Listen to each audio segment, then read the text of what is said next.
know that all living things make waste? Well, sure. Birds do it, bees do it, even things like trees do it. But there's one animal that makes a lot of waste. I'll bet you know which one that is. Uh-huh. Whoa, whoa, whoa, whoa, whoa, whoa, what's going on? Whoa! Careful. Bill Nye the Science Guy. Bill Nye the Science Guy. Bill Nye the Science Guy. Science rules. Bill Nye the Science Guy. Inertia is a property of matter. Bill Nye the Science Guy. T minus 7 seconds. Bill Nye the Science Guy. Bill Nye the Science Guy. Brought to you by garbage. Garbage. It's what you don't need now. Just walking through the forest, doing a little cleaning up. That's right. Nature makes waste too. You might not think of it as waste at first because it's so much more, well, natural. But it's still waste, especially if it lands on your shoulder. Whoa, that's a close one. See, all living things make waste. Plants, animals, and humans. Just that humans are making garbage that doesn't break down. Things that we know and love that are garbage today will be garbage tomorrow. Probably garbage for a lot of tomorrows. Now, in this country, in the United States, we're making trash at the rate of about 2 kilograms a day for every person who lives here. There are about 250 million people, 365 days a year. That's about 500 million kilograms of trash every day. That's almost 750 kilograms of trash for every person who lives here. Now, in a forest, there's waste too, right? There's leaves and pine cones, things like that. In a forest, waste builds up at about 0.5 kilogram a year on every square meter. That's a lot less, isn't it? Sea otters, when they're done with their shellfish, they just throw the shell away. Snakes, when they're done with their skin every few months, they just leave it lying around. Now, everybody wants a cold drink once in a while, but 500 million kilograms a day? That's a lot of trash.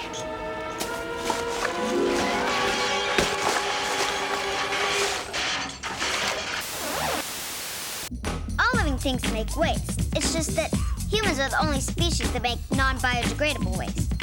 Here's a look at some of the natural solid waste that nature takes care of on its own.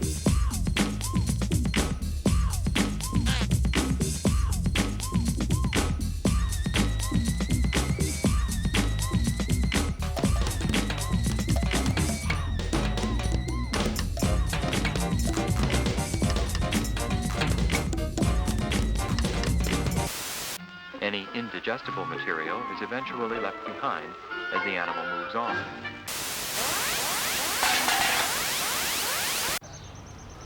Some of the garbage we make is biodegradable, like carrot peels, moldy onions, and leaves. Why don't you put your food waste into a worm bin and put your yard waste into a compost pile? Make great soil for the garden. It's pretty easy to make. Just recycle some old pallets from a warehouse. Or you can make a little fence with chicken wire.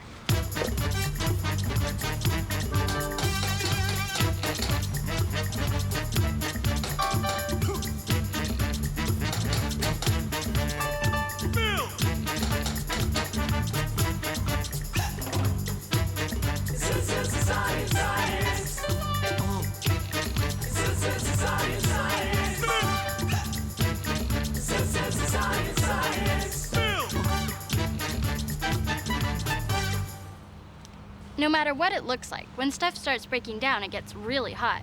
So you should get a shovel and mix things up once in a while. In about a year, you'll have great soil for your garden. Hey, Jafar, want to go for a ride? Yeah. Why you? Okay, we're scooping up some yard waste here. Then we grind them up using our big mechanical cow.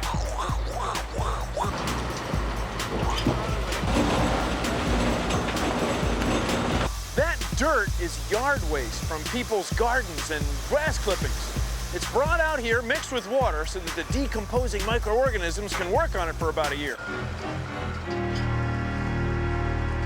Well, it's sold back to people in the city so they can use it in their gardens. So check it out. The cycle is closed. It comes from the city, it's decomposed, and goes back to the city. It's recycled compost. Isn't that great? As you can see, all living things make waste.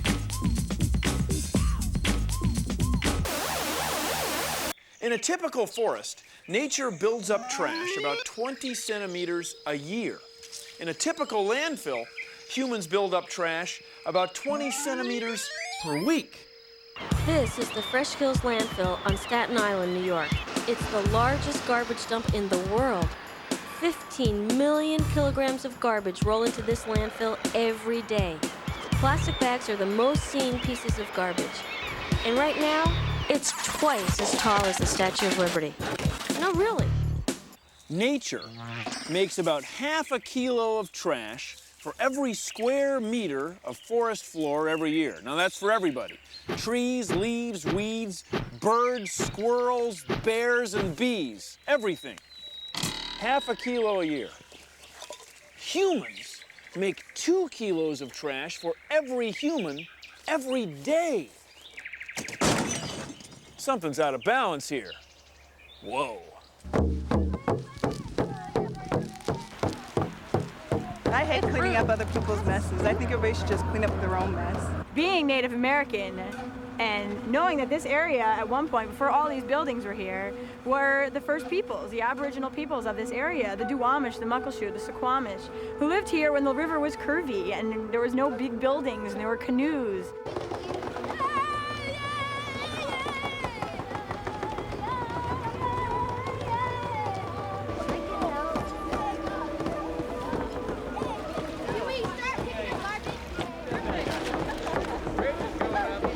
According to native legend, there used to be so many salmon in the river that you could walk from one side of the river to the other on the backs of the fish. There's people still here that fish and they live off of fishing, and after a while there won't be any fish, so what are they going to do?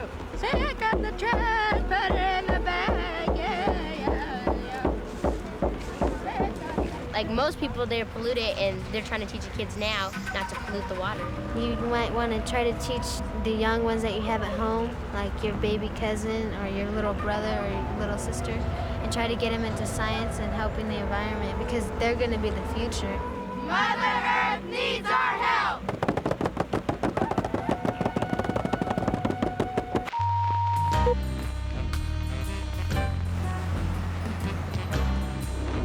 There's a lot of garbage in a big city like this. Most of the time, you just look past it. But sometimes, you're hired to follow it. My name is Luna Van Dyke. It's a Dutch name that means trouble. I'm a detective.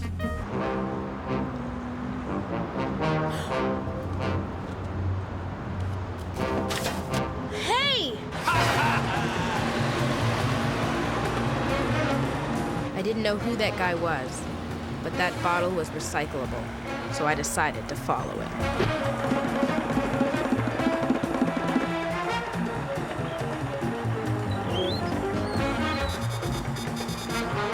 Luna Van Dyke goes undercover as Greta Garbage in Paper, Plastic, or Bullets. Coming soon to a theater near you.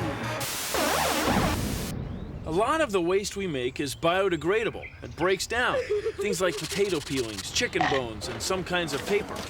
But other waste we make doesn't break down. It's non-biodegradable. Stuff like plastic bags, plastic-coated corrugated cardboard, and plastic soft drink bottles. If it's trash today, it'll be trash tomorrow. And most of it ends up here. This is a landfill. About 40% of this is paper that we toss out. About 28% of it is stuff left over from building buildings that we just throw away. And less than 1% of it is that styrene foam, like in these cups. We make so much trash, there's even trash on the moon.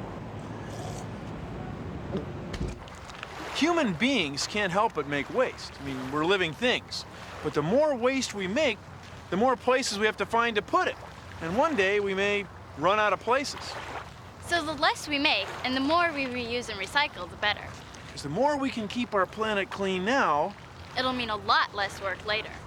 So, let's get started. What do you say? Right here. One step at a time.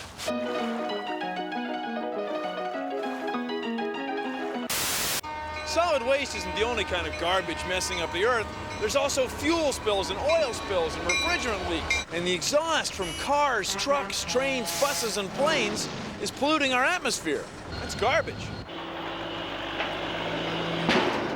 But right here on Earth, there's problems too. In this landfill, there's all kinds of weird liquids.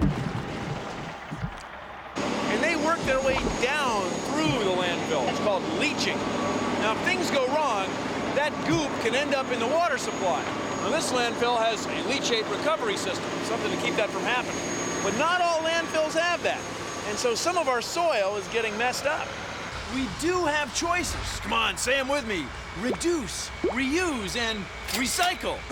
Hey, it makes sense. Check it out. You can reuse an old soda pop bottle to make a terrarium. A terrarium is like an aquarium, only it has dirt and plants instead of fish and water. Here's what you do. Get an adult to help you cut a soda pop bottle so you have a little flap like this. Then add some dirt.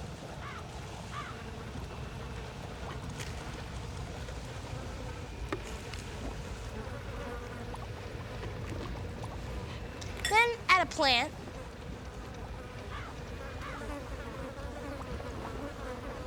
And some water. And maybe a couple of bugs.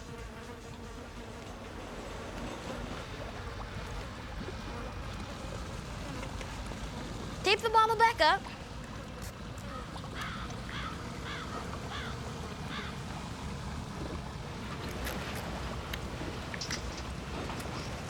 And put it in your room. In about a month, the plants will grow and you'll have more bugs. Things may die, but that's okay, it's part of science. Making a terrarium out of an old soda bottle. It's like having a mini jungle in your room. All living things make waste. Unfortunately, not all waste humans make is biodegradable. That's why we need to practice the 3 R's.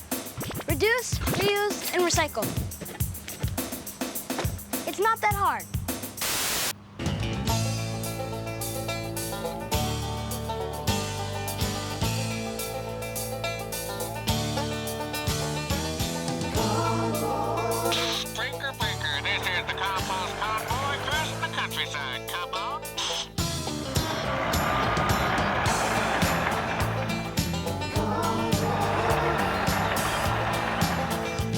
That's right.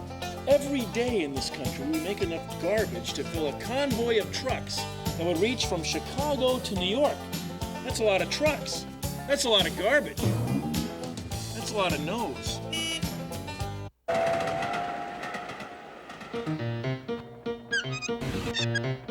Hi, I'm Bill Conrad from Conrad Industries. Hi, Bill. I'm standing on top of a mound of rubber tire chips, and we're transforming this material back into oil, gases, and carbon. Close your mouth! Rubber tires have been very, very difficult to recycle.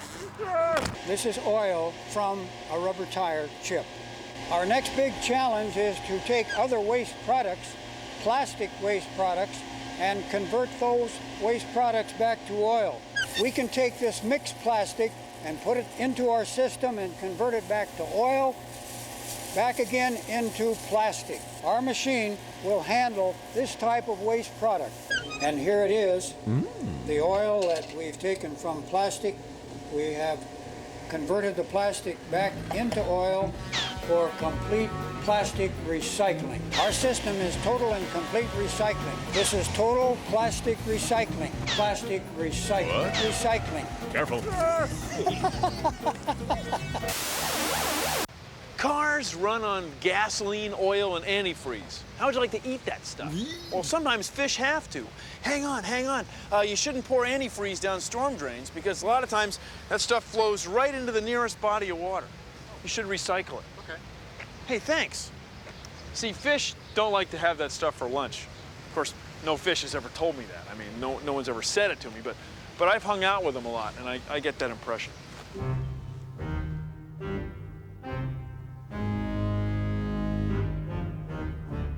What? We have to take care of our environment. Do you realize that just 1 quart of this stuff can make a slick big enough to cover 2 acres? And it really doesn't look very good. It kills plankton and fish and whales and octopi and all sorts of stuff. It's really a mess. Another reason we don't want to pollute water is because we drink it, and it just doesn't seem to taste as good with waste in it. Oh.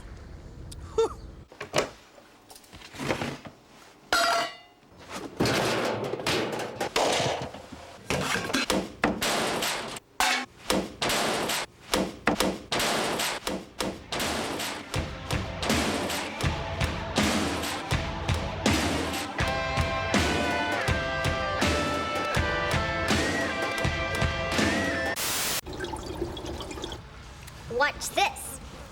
I'll pour all the cereal out of the large box and put it on this side of the balance.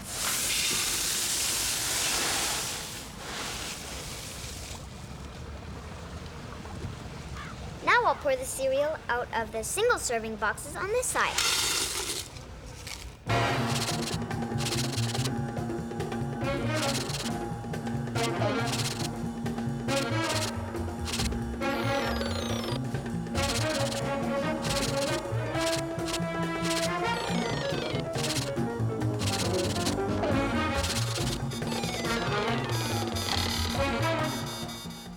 So as much cereal as in one big box equals 24 little boxes.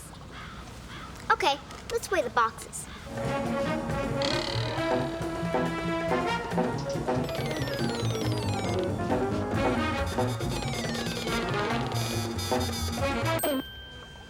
The cereal weighs the same, but the big box uses less cardboard, a lot less. Look, you can get an idea of how much cereal is in a box by looking at what scientists call the net weight. Net, as in net weight, is from the Middle English word for neat. So the net weight of the cereal is the weight of just the cereal, without all those messy boxes. The bigger the net weight, the more cereal, the less box. Buying a bigger box is a great way to do the first R, reduce.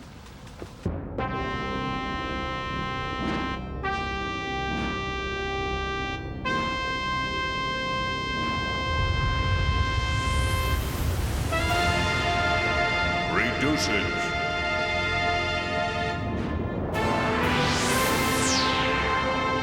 Reuse it. Recycle it.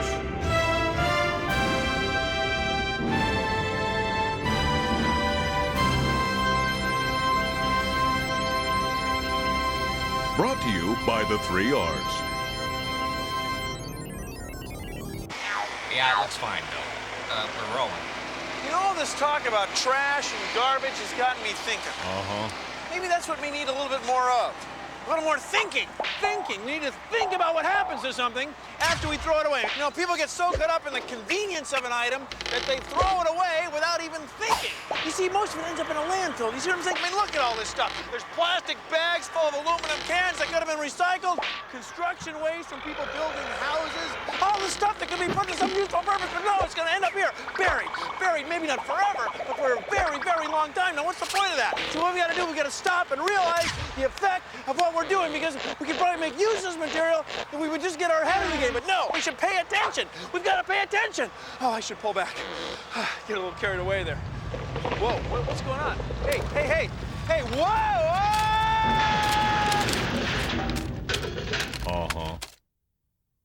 So now that we're all familiar with the 3 R's, here's just one more. Rethink before you buy something. If a product can't be recycled, think before you buy it. And remind yourself where it may end up.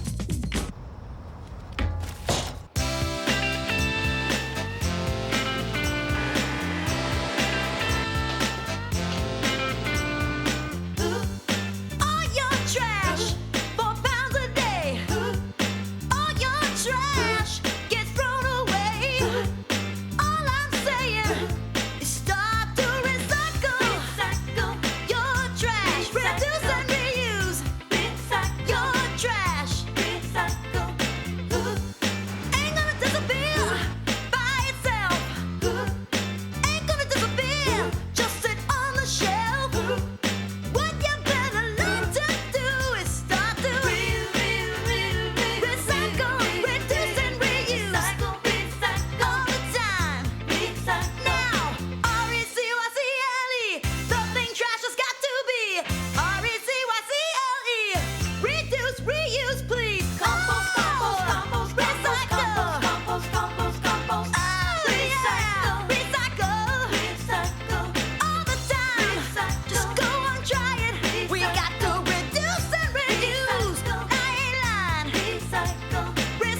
talking trash with you this week.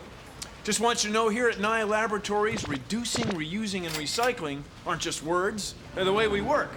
All our cans and paper are recycled. That's this week's script. We're done with it. All our props are reused. Our budgets are reduced. And our jokes, well, they're recycled. Hey, what do you guys say we reuse last week's credits? Yeah! Well, thanks for hanging out. Bye. See ya. Bye! Produced in association with the National Science Foundation. Well, that's our show. Remember, hey, dinosaurs. Well, that's our show. Remember, hey.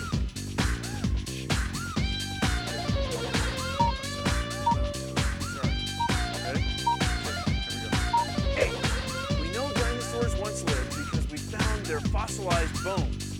We humans came along. You ready? Let's do it. Let's go. Well, that's our show.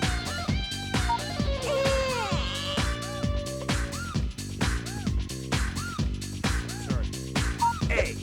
We know that dinosaurs once lived because we found their fossilized bones. We dug them up. And B. Humans came along long after dinosaurs died out. They lived a long time ago.